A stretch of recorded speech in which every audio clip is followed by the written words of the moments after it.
మా నేటివ్ పక్కనే ఉంటుంది నర్సరావుపేట పార్లమెంటరీ. ఓకే. ఇప్పటి వరకు అక్కడ కమ్మ రెడ్డి తప్ప ఇంకొక క్యాస్ట్ నేను చూడలేదు.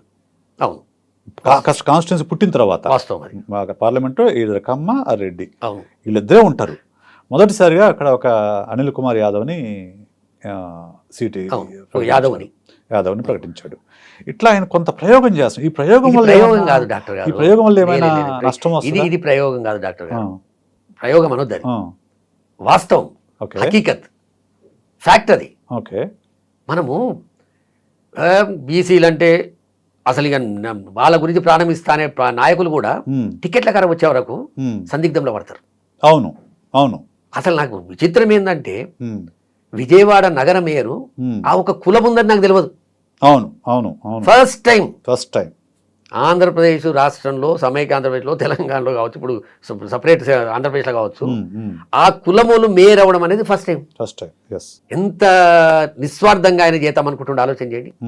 మనం ఉట్టిగా ఏదో చైర్మన్లు ఇస్తే ఇంకోటి ఇస్తే కాదు, చట్టసభలలో కూడా వాళ్ళు ఉండాలి. కొంత ఇబ్బంది అవుతుంది, ఫార్వర్డ్ క్లాస్ వాళ్ళకి ఇబ్బంది అవుతుంది, రెడ్లకు కొంత ఇబ్బంది అవుతుంది, అది ఉంటుంది. అది ఏమన్నా నెగటివ్ ఎఫెక్ట్ ఏముండదు. పర్సెంటేజ్ 2%, 3% ఉన్న ఓట్లోళ్ళు ఏదో ఇబ్బంది పెడతారనుకుంటే పొరపాటు అది. ఓకే. ఎలా నర్సరావుపేటలో ఎంపీ కోటీశ్వరుడు చిన్న పిల్లగాడు తీసుకొచ్చి ఎంపీ చేసి గెలిపించిండు. అరే నాయన నీకు శక్తి ఉన్నది అంటున్నావు కదా, నువ్వు గుంటూరు కొమ్మన్నాడు,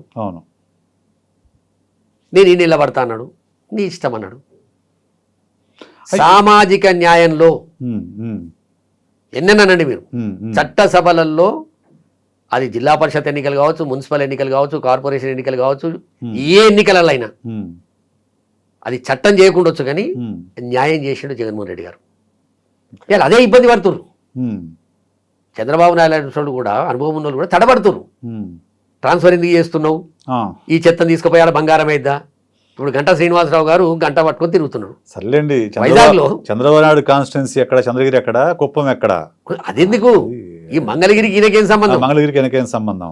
అది వాళ్ళు ఊరికే అదే వాళ్ళు నిజంగానే జగన్మోహన్ రెడ్డి గారు మార్చడం లోపల పొరపాటు చేస్తున్నారని గిట్ట మీకు అనిపిస్తుంది అనుకో, మీకే సంతోషంగా ఉండాలి కదా. మీరు ఎందుకు తలా నూరు ఎందుకు కొట్టుకుంటున్నారు? జగన్మోహన్ రెడ్డి గారు అనేటటువంటి వ్యక్తి నాకు తెలిసిన కాడికి డాక్టర్ గారు మనసులో ఒకటి బయట ఒకటి ఉండే మనిషి కాదు. ఏ ముఖ్యమంత్రి అయినా, ఏ నాయకుడైనా నా తర్వాత మా నాయన ఫోటో పక్కకు నా ఫోటో ఉండాలని చెప్పి ధైర్యం చేసేవాడు ఎవడనుండా?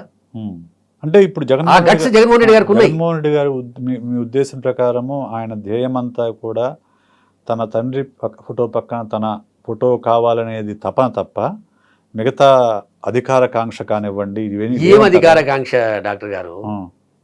ఏం చూడాలి ఇంకా? ఆయన కొడితే దిమ్మ తినేటట్టు చంద్రబాబు నాయుడు తండ్రి చేతిలో 2 సార్లు ఓడిపోయి, కొడుకు చేతిలో ఒకసారి ఓడిపోతే రాజ్యసభలో 0 అయిండు. ఇంకేం కావాలి ఆయనకు? మళ్ళా ముఖ్యమంత్రి అయితే నా బీసీ, నా ఎస్టీ, నా ఎస్సీ, నా మైనార్టీ అన్ని రకాల నేను కాపాడుకుంటా అనే తాపత్రయం తప్ప మళ్ళాసారి ముఖ్యమంత్రి అయితే గిట్టేమన్నా వేరే ఉంటుందా? ఇంకా ఏముండదు. కానీ పవర్ ఆయన పవర్ గురించి ఆలోచన చేసేటోడైతే 2014 నేను కూడా బతిలాడినా, మీరు రైతు రుణమాఫీ అని చెప్పండి, 1 లక్ష అని చెప్పుండే, 1 లక్ష చాలని చెప్పిన.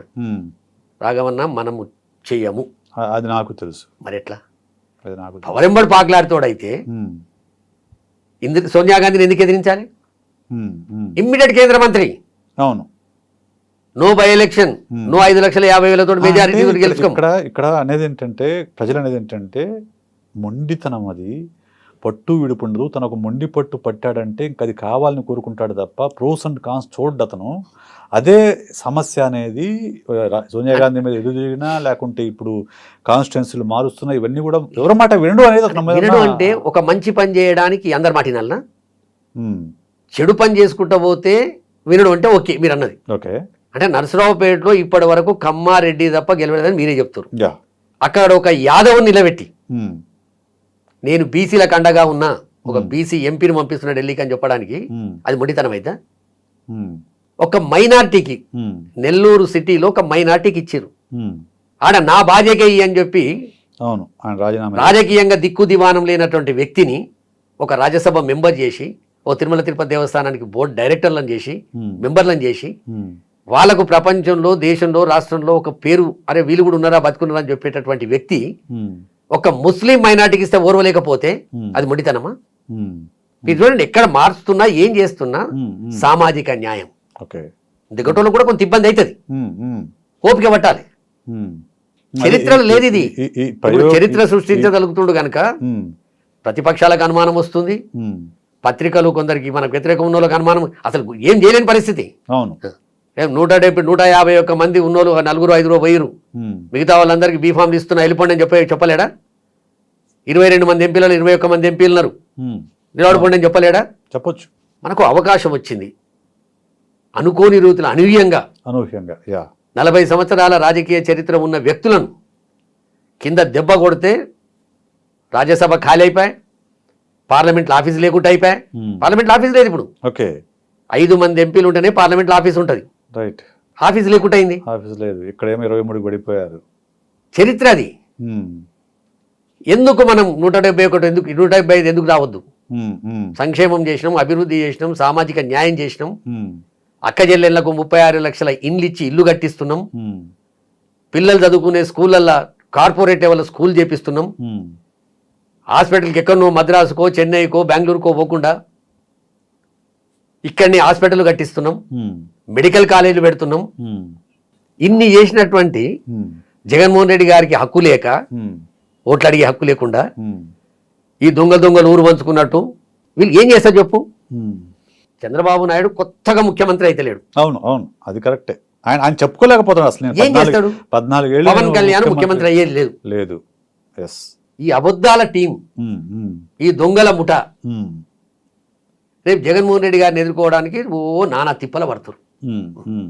అందుకు జగన్మోహన్ రెడ్డి గారు ఆ గట్సే మీకు న్యాయం జరిగి మీ ఇంట్లో అభివృద్ధి జరుగుతుందని నాకు ఓటేయమని చెప్తుండ్రు. ఎస్ ఎస్ అట్లా చెప్పిన చంద్రబాబు నాయుడు చెప్పమని ఇప్పుడు అలా చెప్పిన తొలి రాజకీయ నాయకుడు ఆయన అనుకుంటా. నాకు చెప్పమని చంద్రబాబు నాయుడు చెప్పమని ఇప్పుడు ఏం చేసినా చెప్తాడు. అవును అవును 14 ఏళ్ళు ఏం చేసి చెప్పలేకపోతున్నాడు ఆయన. 6 గ్యారెంటీలు అరువు తెచ్చుకున్న గ్యారెంటీలు. ఇప్పుడు 6 గ్యారెంటీలు కూడా అరువు తెచ్చుకోండు. అవును సొంతగా లేదు, అక్కడ ఇక్కడ చూసి తెచ్చుకున్నవి. లాస్ట్ టైం అసలు ఎలక్షన్ మేనిఫెస్టోని మాయం చేశారు, వెబ్సైట్ లోంచే మాయం చేసి తీసేసారు. వెబ్సైట్ ఎందుకు తీసేశారు? తీసేసారు. లేదు, వెబ్సైట్ లో లేదు, లేదు వెబ్సైట్ లేదు. అబద్ధాలకు అద్దు బద్దు ఉండాలి. అవును. జగన్మోహన్ రెడ్డి గారు నాది భగవద్గీత, ఖురాన్, బైబిల్ 1.5 పేజీ మాత్రమే ఉంటుంది, ఇది నేను జోలో పెట్టుకుంటా రోజు చూసుకుంటా కూసుంటా. ఆ ధైర్యం ఎవరికి లేదు. 2 ఏళ్ళు కరోనా వచ్చినాక కూడా. అవును అవును. అందుకు ప్రజలు బ్రహ్మరథం పడతారు. సో మీ ఎవరన్నా మీరు అన్నట్టు ఎక్కా దుక్క ఈ అభివృద్ధి లేదు, ఈ ఇండస్ట్రీస్ రాలేవు అని ప్రచారాలు చేస్తున్నటువంటి కొన్ని ఛానళ్ళు, వాటికి నాలాంటి వాళ్ళు ఖచ్చితంగా ప్రజల్లో పోతాం, వాళ్ళని జాగృతి చేస్తాం. వాళ్ళు ఆల్రెడీ ఉన్నారు. కొంత ఏదన్నా కొన్ని అనుమానాలు ఉంటే అనుమానాలు నివృత్తి చేసే ప్రయత్నం చేస్తాం. ఇది ఎన్నికలు. అవును అవును అవును. వాళ్ళు ఎవరో కలుస్తురు, వీళ్ళు ఎవరో కలుస్తురు, ఏమైపోతుంది అనేది మనం ఏం చేసాం చెప్పుకోవాలి కదా.